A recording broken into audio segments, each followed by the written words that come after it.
Welcome to the banker lamp. Please enjoy the video. You start now, sit in the driver's seat with the door closed. Make sure the odometer reads the total mileage, not trip. Insert the key but do not turn it.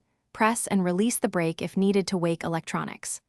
Once the cluster is awake, cycle the ignition to the on position twice quickly. Do not start the engine, so the dash lights come on. This readies the system to accept a reset input.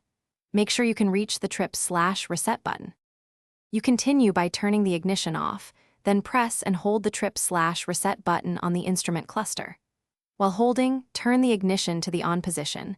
Again, do not start the engine, and keep holding.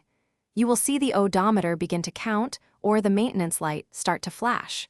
This indicates the computer is registering the reset command. Once the display shows zeros or the wrench icon blinks differently, release the button. You finish by turning the ignition fully off, then start the engine to confirm the maintenance light is cleared. If it stays off, you're done.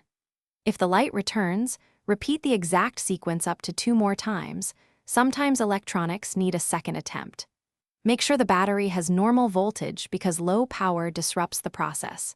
If it still won't clear, use an OBDROMAN 2 scan tool to clear maintenance codes. This addresses stored flags versus a simple cluster reset. Thanks for watching. If this was helpful, leave a like and consider subscribing. See you next time.